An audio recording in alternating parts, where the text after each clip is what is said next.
ini yaitu Papua Rumah Roti atau Bethlehem Allah. Ya, Papua Rumah Roti atau Bethlehem Allah. Dan saudaraku yang terkasih, sebelum kita memahami makna daripada visi Tuhan tentang Papua adalah rumah roti atau Papua adalah Bethlehem Allah, mari saudara saya mengajak kita minimal ada dua hal yang perlu kita pahami terlebih dahulu. Bahwa yang pertama, apa makna roti yang dimaksud oleh Alkitab. Kita harus paham dulu sebelum kita memahami tentang nubuatan Tuhan dan visi Tuhan tentang Papua adalah rumah roti. Maka dua hal yang harus kita pahami. Yang satu, bahwa apa makna roti yang dimaksud oleh Alkitab. Kemudian yang kedua, apa makna Bethlehem atau rumah roti itu. Setelah kita memahami itu, saudara, kita akan mengerti betul apa arti daripada Papua adalah rumah roti. Nah, yang pertama saudara yang kita perlu renungkan dan pahami, bahwa apa makna roti yang dimaksud dalam Alkitab. Nah, kalau kita lihat latar belakang daripada kata roti ini saudara, pertama kali dalam perjanjian lama dia muncul itu pada saat Melkisedek menyambut Abraham dalam kemenangan melawan Kedorlaomer, ya. Dan para raja, kemudian saudara kemenangan Abraham melawan Kedorlaomer dan raja-raja yang mengikuti Kedorlaomer, kemudian kepada Abraham ya diberikan roti dan air. Daripadanya Abraham mempersembahkan 1/10 kepada Melkisedek. Jadi kata roti pertama kali muncul pada keadaan di mana bangsa Israel pada waktu itu belum ada, yaitu dari bapa leluhur Abraham, saudara. Dan Abraham menang, dan dalam kemenangan itulah roti itu dibawa oleh Imam Melkisedek. Kemudian yang kedua, saudara, kalau kita lihat lagi dalam perjanjian baru, roti itu tidak bisa lepas dari persekutuan orang percaya zaman itu.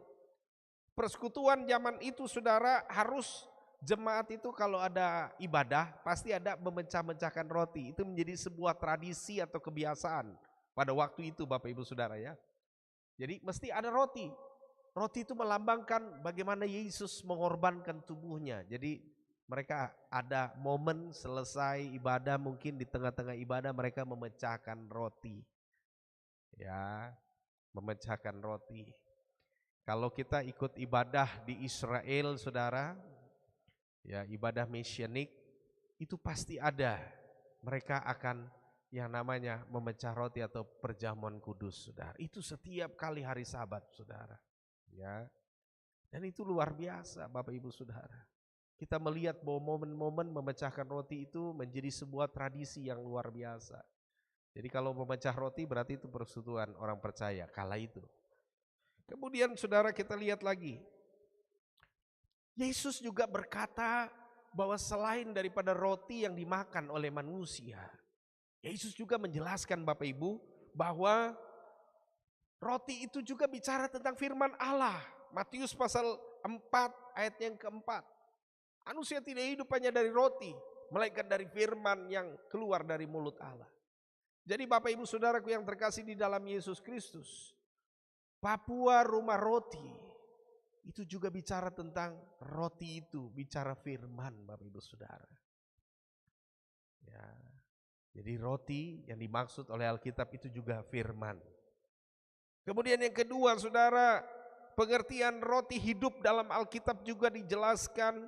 Yohanes pasal 6 ayat 26, bahwa peristiwa banyak orang mencari Yesus adalah karena mereka telah kenyang makan dan kenyang makan roti itu. Sebab tanda-tanda tidak membuat orang datang dan bergabung pada Yesus. Coba kita baca saudara ayat 26. Yesus menjawab mereka, aku berkata kepadamu sesungguhnya kamu mencari aku bukan karena kamu telah melihat tanda-tanda, melainkan karena kamu telah makan roti itu dan kamu kenyang.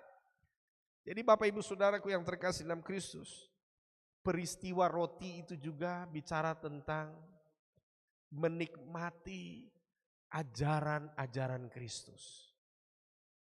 Yesus bilang kamu datang kepadaku bukan karena melihat tanda-tanda dan mujizat. Saudara, orang kalau datang hanya karena mujizat, pasti dia tidak akan bertahan lama. Karena yang dikejar hanya mujizat. Mujizat kesembuhan, mujizat dapat berkat, mujizat apalagi saudara, pertolongan. Tapi setelah itu sudah dia tidak ikut Tuhan lagi. Tapi apa yang membuat orang bisa tinggal dan melekat di dalam Tuhan?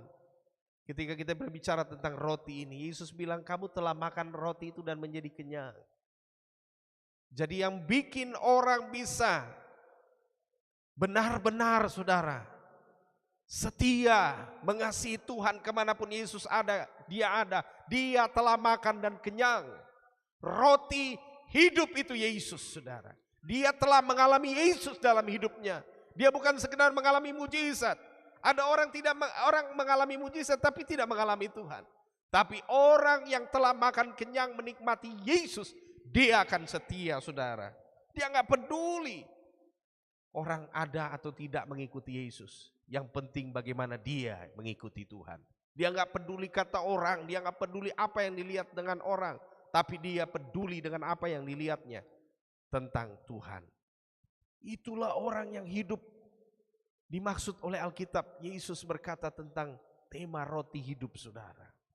Jadi orang yang telah menikmati kasih Allah, orang yang menikmati persekutuan dengan Tuhan dan dia mengenang kenyang saudara di dalam rohaninya. Kemudian yang ketiga Bapak Ibu Saudara, roti hidup juga berbicara tentang peristiwa Yesus berkata erat dengan bekerja di ladang Tuhan. Yohanes 6 ayat 27 saya bacakan kepada kita. Bekerjalah bukan untuk makanan yang dapat binasa, melainkan untuk makanan yang dapat bertahan sampai kepada hidup yang kekal, yang akan diberikan anak manusia kepadamu, sebab dialah yang disahkan oleh Bapa Allah dengan materainya. Jadi Bapak Ibu Saudara yang terkasih dalam Kristus, apa makna roti hidup dalam kontekstual roti di dalam Alkitab ini? Jadi artinya roti itu saudara, kita bekerja di ladang Tuhan. Ya. Orang yang bekerja di ladang Tuhan pasti dapat roti dari Tuhan saudara. Roti hidup itu engkau akan dapatkan dan engkau akan bertahan sampai kepada hidup yang kekal. Kalau saudara dan saya kita bekerja di luar, itu bekerja hanya untuk mencukupi hidup kita saudara. Betul enggak Bapak Ibu Saudara? Kita bekerja di luar itu kita hanya bertahan sampai di mana kita bekerja, itu kita mendapatkan bagi kita. Tapi kalau kita bekerja untuk roti hidup, untuk Yesus saudara, itu akan bertahan sampai kepada kekekalan. Maka apa yang terjadi Bapak Ibu Saudara, orang yang bekerja di ladang Tuhan akan bertahan sampai kepada yang akan datang saudara. Hidup yang kekal. Jadi roti hidup itu bicara tentang kita bertahan sampai kepada hidup yang kekal. Jadi kalau kita lihat Papua Rumah Roti, berarti Tuhan mau kita di Papua ini bekerja untuk di ladang Tuhan. Tahun 2023 itu kita jangan bekerja sibuk untuk hal dunia saja. Ya, Tuhan tidak larang kita bekerja saudara di dalam dunia. Tapi juga harus kita ada bekerja untuk kekekalan. Bekerja untuk rumah roti di tanah Papua. Yesus berkata roti hidup itu kamu juga harus kerja. Amin. Kerja untuk di ladang Tuhan. Itu arti daripada nubuatan Tuhan. Papua adalah rumah roti, berarti kita harus bekerja di ladang Tuhan Bapak Ibu Saudara. Kemudian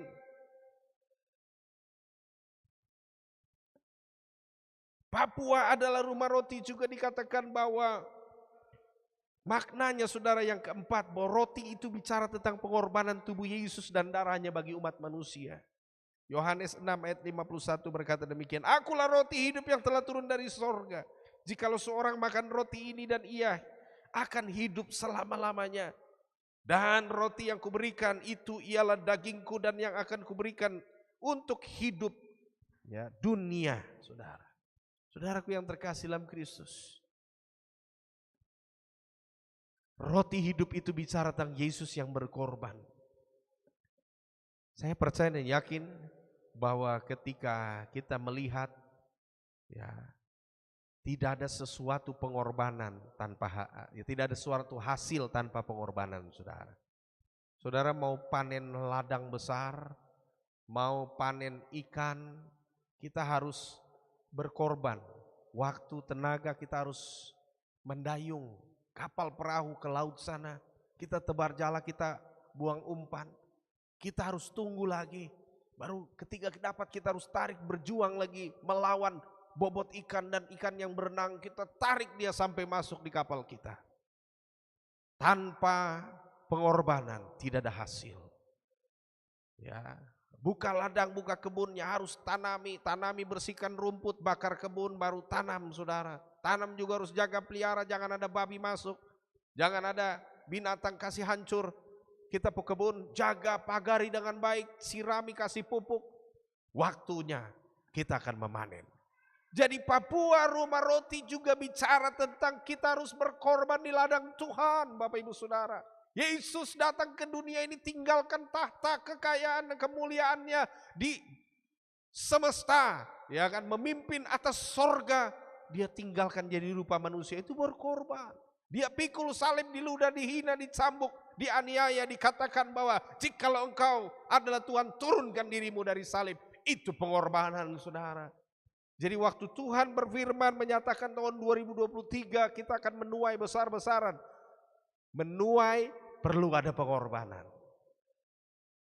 Saudara, kita harus berkorban. Kalau kita mau lihat mujizat Tuhan atas tanah Papua, kita harus berkorban. Kita harus bayar harga, saudara. Ya, kita bersaksi, kita berdoa, mendoakan orang, berbagi kasih, mendoakan, membagikan kesaksian. Meskipun kadang-kala saudara kita tidak dihargai, mungkin juga orang pandang remeh kita, tapi saudara, pengorbanan kita di dalam Tuhan itu adalah benih yang kita tabur yang akan bertumbuh 100 kali lipat pada masanya. Oleh sebab itu saudara, Papua adalah Rumah Roti itu bicara tentang pengorbanan. Pengorbanan untuk kita datang ke rumah Tuhan, untuk kita mengasihi Tuhan, untuk kita betul-betul melayani Dia. Kita setia, saudara, walaupun dengan kehadiran, ya, tetapi kita percaya Tuhan akan menilai apa yang kita buat di muka bumi ini, Bapak Ibu Saudara. Kita akan melihat selanjutnya, Bapak Ibu Saudara yang terkasih dalam Kristus, ketika kita mempelajari tentang roti yang dimaksud Alkitab, kita memahami tentang Yesus juga adalah roti hidup. Kemudian yang kedua, kita juga akan mempelajari tentang rumah roti yang dimaksud dalam nubuatan itu, bahwa Bethlehem, rumah roti. Papua adalah Bethlehem Allah, rumah roti. Apa itu, saudara? Coba kita lihat arti kata Bethlehem dari bahasa Ibrani yang artinya Bet, yang berarti rumah, dan Lechem yang berarti roti. Jadi sebutannya Bethlehem. Bethlehem artinya rumah roti. Apa itu rumah roti, Bapak Ibu Saudara? Kita baca sama-sama Mika 5 ayat 1 dan 2. Ya. Mika 5 ayat 1 dan 2. Tetapi engkau, hai Bethlehem Efrata, hai yang terkecil di antara kaum-kaum Yehuda, daripadamu akan bangkit bagiku seorang yang akan memerintah Israel, yang pada mulanya sudah sejak purba kala, sejak dahulu kala. Ayat 2, sebab itu ia akan membiarkan mereka sampai waktu perempuan akan melahirkan, telah melahirkan. Lalu selebihnya dari saudara-saudaranya akan kembali kepada orang Israel. Bethlehem itu bicara tentang lahirnya pemimpin, saudara. Nubuatan Mika 5 ayat 1 sudah sering kita baca dan kita dengar pada bulan Desember, di mana kita memperingati hari kelahiran atau kehadiran Natal Yesus Kristus Tuhan. Dan saudaraku yang terkasih dalam Kristus, lahirnya pemimpin. Saudaraku yang terkasih di dalam Kristus, tidak ada nabi lahir dari kota lain. Semua nabi dan pemimpin lahir dari Bethlehem. Amin. Bapak Ibu Saudara, Bethlehem itu tempat lahirnya para nabi-nabi besar, nabi-nabi kecil. Para lahirnya raja-raja besar Israel. Dan lahirnya Mesias, Mesayah dari kota Bethlehem, kota kecil, kampung kecil, saudara. Bethlehem Efrata. Efrata artinya subur. Tanah yang subur, saudara. Tempat di mana orang mengembalakan kambing domba. Ya.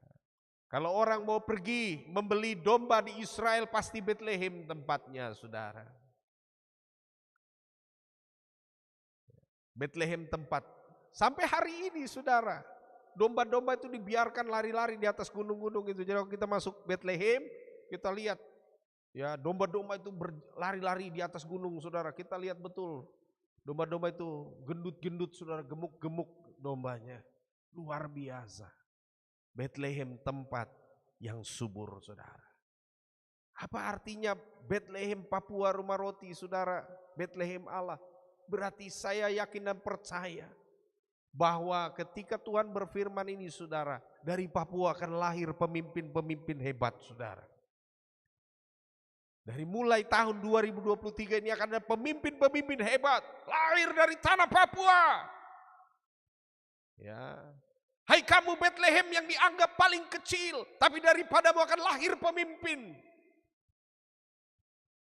Saya percaya dan yakin Papua mungkin dianggap oleh orang-orang.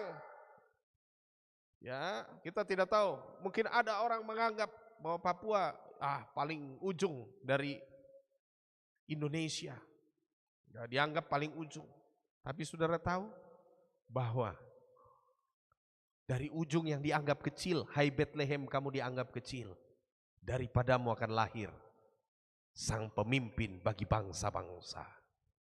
Saudara tahu, saya yakin dan percaya, saudara, ketika saya bicara ini hati saya berdet, ya, saya bersemangat luar biasa.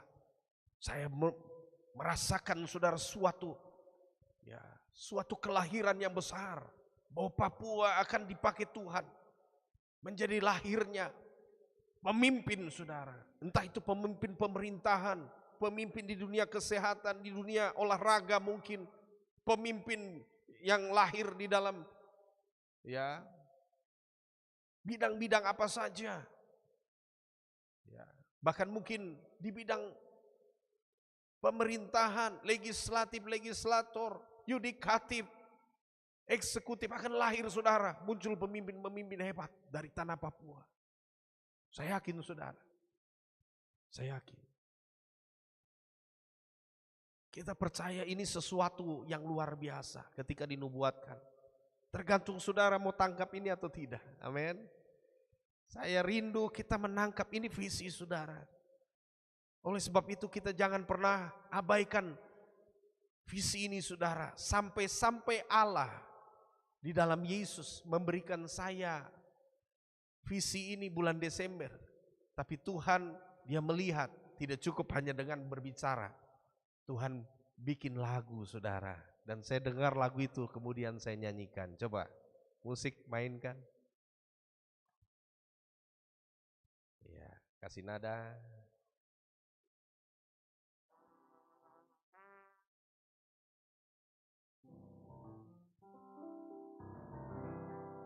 Papua Rumah Roti, Papua Rumah Roti, janji Tuhan kekal.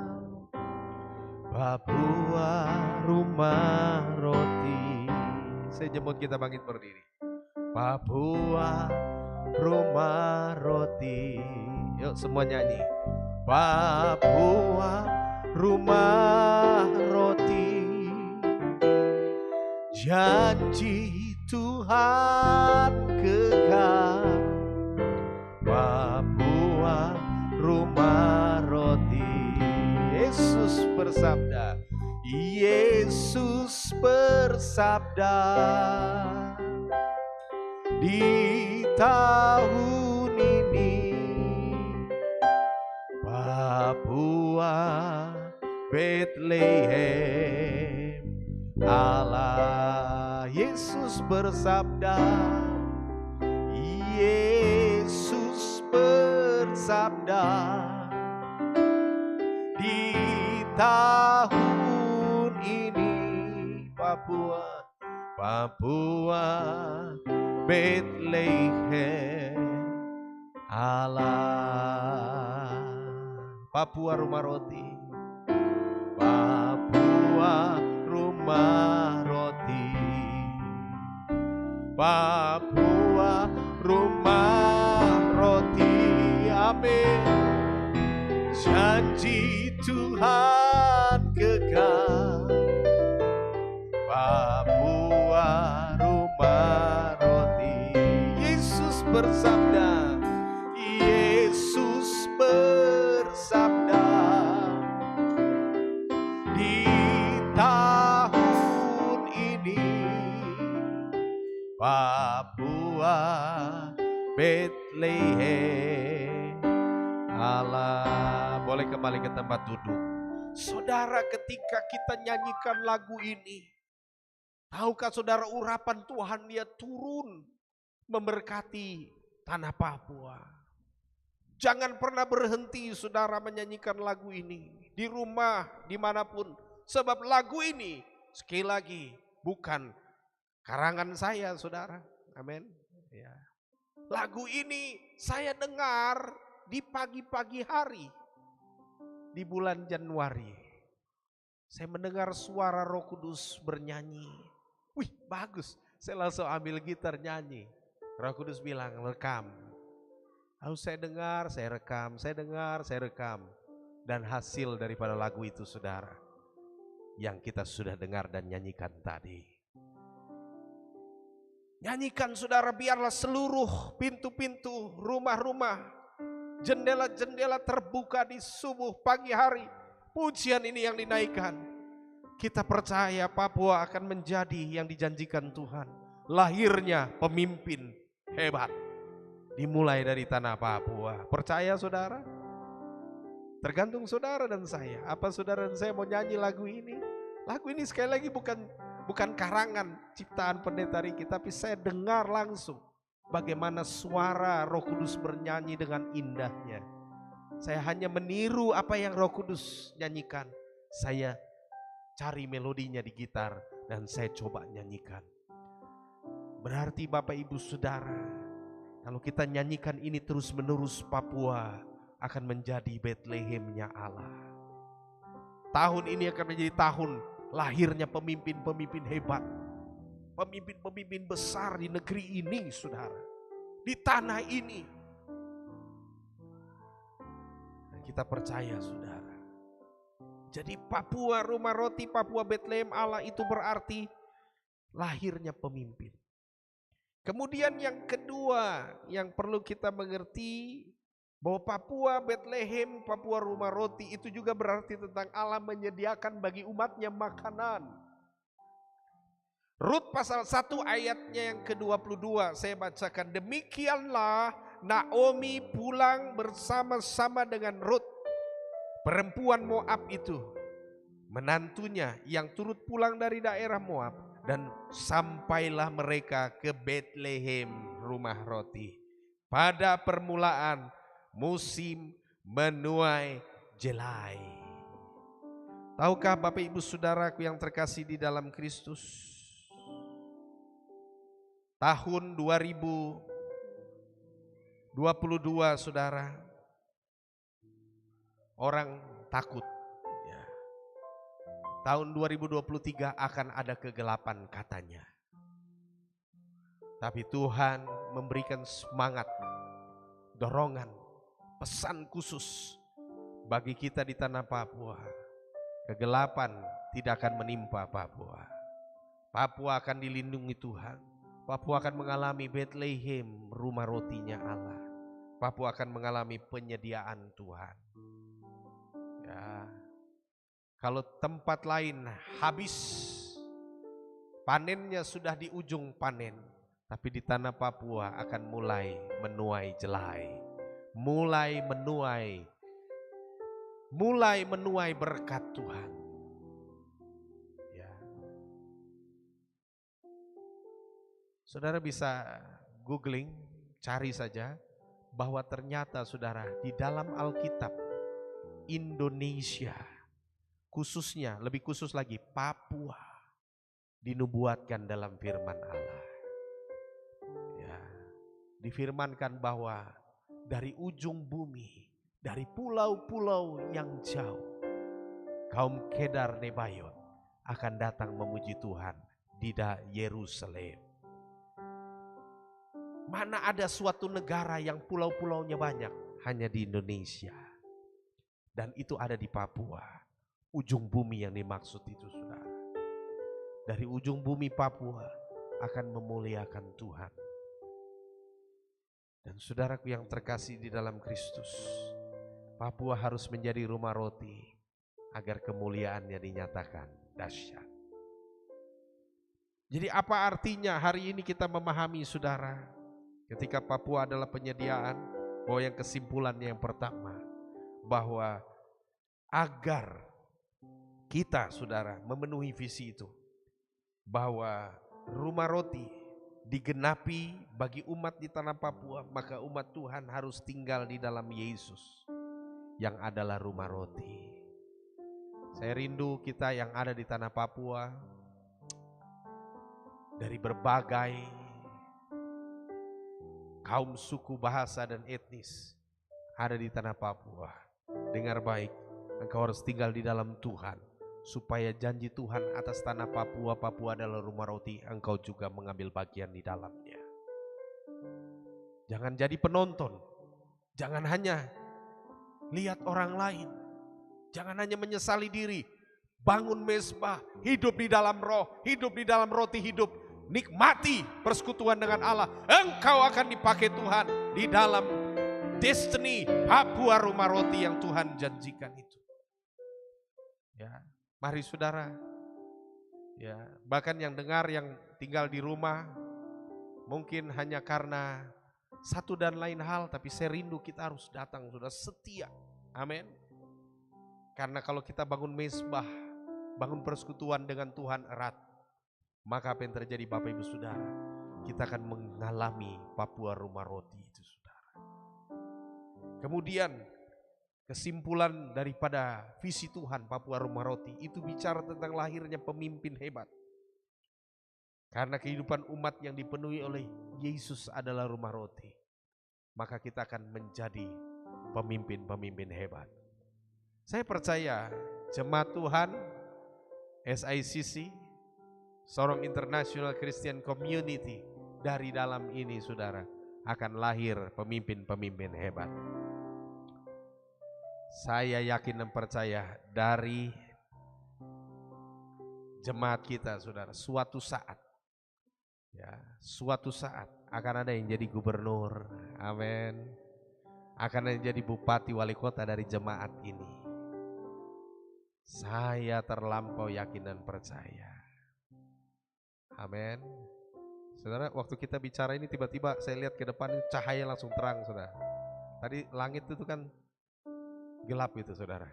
Begitu saya sebut tadi dari tempat ini akan lahir gubernur, bupati, wali kota, langsung dia cerah. Terang langsung. Saudara bisa lihat keluar. Lihat keluar, saksikan matahari begitu terang. Cahayanya mulai menerang saat saya sebutkan itu. Saya yakin dan percaya, saudara, dari gereja ini lahir DPR RI, DPD RI, ya, DPD, DPR provinsi, DPR hebat lahir dari tempat ini. Kita percaya akan lahir direktur, kepala-kepala cabang, kepala pimpinan yang ada di bank-bank, saudara, lahir dari gereja ini, saudara. Kita percaya akan ada orang-orang hebat yang jadi kepala-kepala sekolah, ya, pejabat-pejabat, bahkan mungkin staf ahli kepresidenan, menteri-menteri lahir dari di mana visi itu dimulai, yaitu di gereja Bethel Indonesia Sorong International Christian Community ini. Akan lahir dari tempat ini, saudara. Saya percaya dan yakin. Sebab saya berbicara ini sudah saat kita mendeklarasikan perkataan itu. Tadi saya lihat awan ini berawan, sudah tiba-tiba langsung terang luar biasa. Ya, ketika kita bisa lihat langsung di luar sana, saudara, cahaya matahari langsung menerang. Saya percaya Tuhan menyetujui apa yang kita sampaikan dengan deklarasi iman ini, saudara. Amin. Lahirnya pemimpin-pemimpin hebat. Ya. Suatu saat saudara, tidak ada yang mustahil. Pemimpin gereja akan lahir. Ya, saya percaya karena dimulai dari tempat ini. Suatu hari kelak. Ya. Nah, dari itu saudara, siapkan hati kita. Saya percaya visi Tuhan tidak pernah salah. Apapun yang Tuhan nyatakan lewat gereja ini, semua digenapi. Ketika Tuhan berfirman tentang virus corona, akan ada vaksinnya setelah genap 1 tahun. Ada yang mencoba 8 bulan tidak bisa. Genap 1 tahun seperti yang difirmankan oleh Tuhan, ada vaksinnya. Dan setelah virus corona akan ada perang. Dan muncullah perang Rusia Ukraina sesuai yang difirmankan Allah. Dan selanjutnya setelah perang akan ada kelaparan. Di beberapa negara sudah di dunia saat ini mengalami kelaparan. Krisis makanan, ada yang makan di suatu negara hanya makan 1 kali 1 hari. Ada yang menghemat sehingga tidak ada pemanas, mereka dalam musim salju mereka kedinginan karena tidak punya pemanas. Dunia mengalami kelaparan seperti juga yang difirmankan Tuhan. Dan ketika kalau Tuhan bicara Papua adalah rumah roti, saya terlampau yakin Bapak Ibu Saudara, saya tidak gentar dan khawatir sekalipun. Apa yang Tuhan firmankan di 2023 akan digenapi. Lahirnya pemimpin. Amin.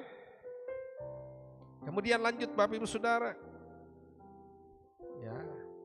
Yang terakhir yaitu di tengah isu kegelapan ekonomi dunia, dalam visi Tuhan, tanah Papua 2023 akan mengalami penyediaan Tuhan.